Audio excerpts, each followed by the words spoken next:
Kozhikode Thamarassery ഏലോക്കരയിൽ plastic മാലിന്യ സംസ്കരണ കേന്ദ്രത്തിന് തീപിടിച്ചു.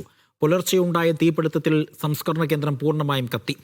ന്യൂ ഇയർ ആഘോഷത്തിനിടെ പൊട്ടിച്ച പടക്കം വീണാണ് അപകടമെന്നാണ് പ്രാഥമിക നിഗമനം.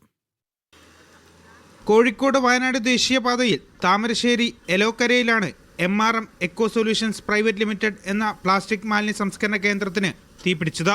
സർക്കാരിന്റെ ശുചിത്വ മിഷന്റെ കീഴിലുള്ള M-പാനൽ കമ്പനിയാണ് ഇത്. ഏകദേശം 50 ലക്ഷത്തോളം രൂപയുടെ നഷ്ടം കണക്കാക്കുന്നു. മുക്കം, കോഴിക്കോട്, നരിക്കുനി എന്നിവിടങ്ങളിൽ നിന്നുള്ള 6 യൂണിറ്റ് ഫയർഫോഴ്സ് സംഘമെത്തിയാണ് തീ നിയന്ത്രണ വിധേയമാക്കിയത്. ന്യൂ ഇയർ ആഘോഷത്തിന്റെ ഭാഗമായി പടക്കം പൊട്ടിക്കുന്നതിനിടെ പടക്കം തെറിച്ച് വീണതാണ് തീപിടുത്തത്തിന് കാരണമായി സംശയിക്കുന്നതെന്നും കൂടുതൽ അന്വേഷണം നടക്കേണ്ടതുണ്ടെന്നും Mukkam fire station officer Abdul Gafoor പറഞ്ഞു. നമ്മൾ അതിന് കാരണം കൃത്യമായി പരിശോധിക്കേണ്ടതുണ്ട്. ഇവർ തൊട്ടടുത്തുള്ള ആളുകൾ പറയുന്നത് ന്യൂ ഇയർ ആഘോഷത്തിൻ്റെ ഭാഗമായി പടക്കം പൊട്ടിച്ചിരുന്നതാണ്. അതിൻ്റെ അവശിഷ്ടങ്ങൾ ഇതിലേക്ക് തെറിച്ചോ എന്നുള്ള കാര്യം പരിശോധിക്കേണ്ടതുണ്ട്. അതോടൊപ്പം ഷോർട്ട് സർക്യൂട്ടിൻ്റെ സാഹചര്യം കൂടെ നമുക്ക് പരിശോധന വിധേയമാക്കേണ്ടതുണ്ട്. താമരശ്ശേരിയിലോ പരിസരത്തോ ഫയർ സ്റ്റേഷൻ ഇല്ലാതിരുന്നത് തീപിടുത്തത്തിന്റെ വ്യാപ്തി കൂട്ടിയെന്ന് പഞ്ചായത്ത് പ്രസിഡന്റ് ബിജു താനിക്കാങ്കുഴി പറഞ്ഞു.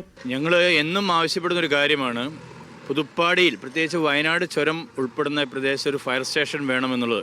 2010-15 കാലഘട്ടങ്ങളിൽ പഞ്ചായത്ത് ഭരണസമിതി തീരുമാനമെടുത്ത് ഗവൺമെൻറ്റിലേക്ക് അയച്ചു. അത് പ്രയോറിറ്റൈസ് ചെയ്ത് തരാം എന്നാണ് പറയുന്നത്. പക്ഷേ ഇതുവരെ ഈ 15 വർഷമായിട്ടും ലഭ്യമായിട്ടില്ല. മാലിന്യ സംസ്കരണ കേന്ദ്രത്തിന്റെ ഓഫീസും പൂർണ്ണമായി കത്തി നശിച്ചു. സമീപത്ത് ഇതേ മാലിന്യ സംസ്കരണ കേന്ദ്രത്തിൽ ജോലി ചെയ്യുന്ന അതിഥി തൊഴിലാളികൾ താമസിക്കുന്ന കെട്ടിടത്തിലേക്ക് തീ പടരാതിരുന്നത് വൻ ദുരന്തം ഒഴിവായി. മീഡിയ 1 കോഴിക്കോട്.